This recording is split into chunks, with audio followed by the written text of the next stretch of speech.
Hi friends, welcome to Ravi Sandhya vlogs. ఈరోజు చేపల పులుసు చేశానండి. ఇది మా చిన్నత్తయ్య స్టైల్ చేపల పులుసు. చాలా టేస్టీగా ఉంటుంది. ఒకసారి ట్రై చేస్తే వారెవా అంటారు. ఎప్పుడు ఇలానే ట్రై చేసుకొని చేపల పులుసు తినాలనిపిస్తుంది. ఈ రెసిపీ అంత బాగుంటుంది. దానికోసం ముందుగా మనం ఫిష్ మసాలాని ప్రిపేర్ చేసుకోవాలి. జీరా, ధనియా, వెల్లుల్లి, ఎండుమిర్చి, మెంతులు డ్రై రోస్ట్ చేసుకొని చల్లారబెట్టాలి.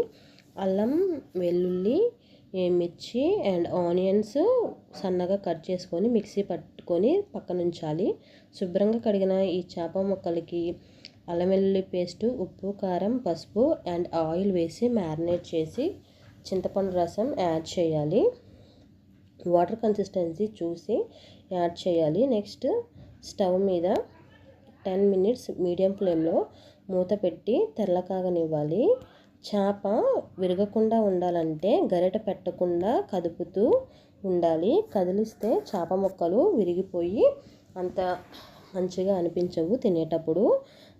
నెక్స్ట్ చల్లార్చిన ఫిష్ మసాలాని మిక్సీ పట్టుకొని యాడ్ చేసి 5 minutes సిమ్లో కుక్ అవ్వనివ్వాలండి. మధ్య మధ్యలో ఈ చేపల పులుసు అనేది మనం తిప్పుతూ ఉండాలి. ఆ తర్వాత నేను చేప ఉడికిందా లేదా అని చూడటానికి ఫోర్క్ తీసుకొని చేపలో కూర్చానండి. అట్లా ఈజీగా వచ్చేస్తుంది, అంటే చేప ఉడికినట్లే.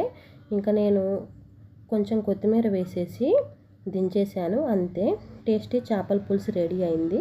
నచ్చితే లైక్ చేయండి, షేర్ చేయండి. Bye bye.